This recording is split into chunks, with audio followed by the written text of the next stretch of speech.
We are entering Lent, one of the most sacred times of the Christian year. Lent is a season in the liturgical year where for 40 days, not including Sundays, but for 40 days we study and reflect upon Jesus' road to the cross.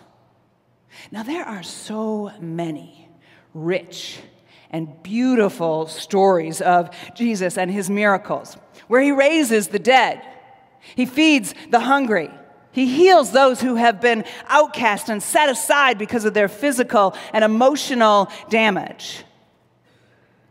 And truthfully, this is where we'd like to spend our time. And often we do.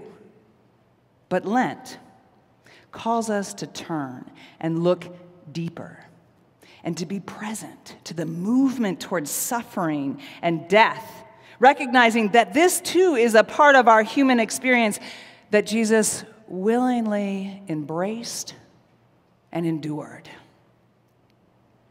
Now, Jesus told his followers that he would have to die. But they didn't want to hear it. And really, we don't want to hear it either. Even when we know the story and we know what miracles are on the other side, we'd still much rather avoid the pain.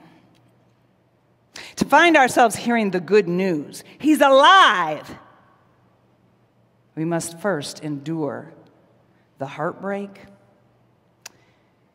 and the fact that he died a horrible death.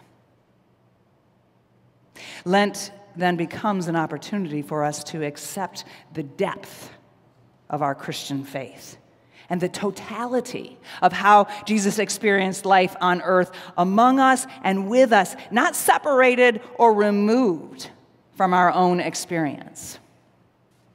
Through the Sundays of Lent, we will examine and experience the stories of risk that Jesus created in his last days, from the triumphal entry to the soulful prayers in the Garden of Gethsemane. Our worship series is based on the book, Entering the Passion of Jesus, written by scholar Amy Jill Levine, who's actually coming to Kalamazoo as a guest of First Presbyterian Church, and we will hear more details about that. Throughout this book, Levine details the risk to his reputation that Jesus takes as he rides into Jerusalem. Now, he further risks righteous anger as he turns over the tables in the temple. He risks challenges as he teaches in his last week.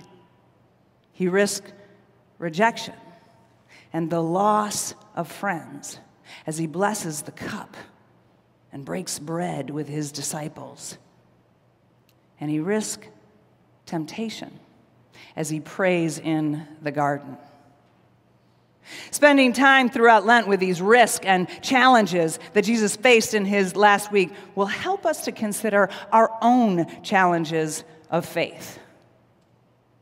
What is it that we believe in?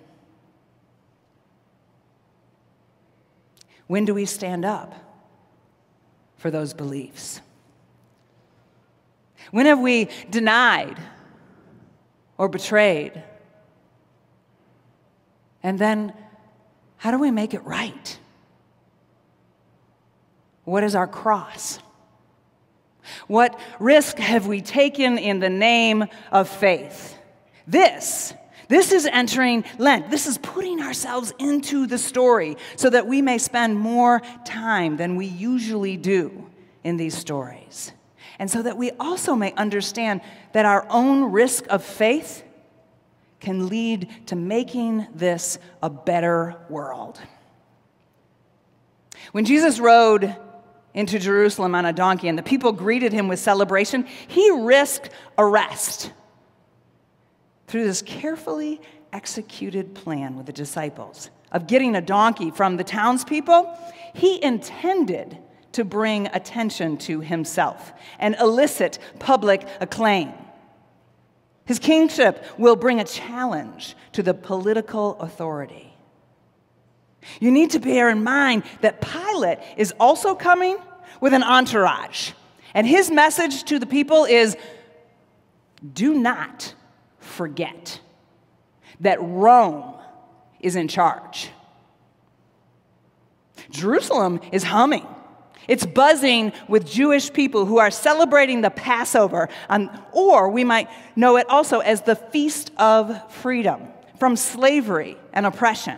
And Pilate, he wants to squash that hum of celebration and remind the people that sense of freedom is merely allowed by Roman rule. Jesus calls attention to himself, and he creates tension, and he builds the people's expectations for freedom, for liberation from oppression, and the dream of autonomy. Jesus rides in on a donkey. The crowds cry out to him, and the passion begins. Jesus intrudes into Jerusalem. Now, he could have stayed away. His disciples urged him, begged him to stay away.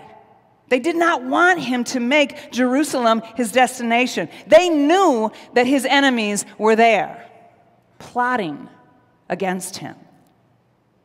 Jerusalem almost certainly would be the place of his death, and yet he sets his face toward the capital city. He came to the people. He comes to us. Perched on the back of a donkey, his faithful presence proclaims, "Ride on, Redeemer and King."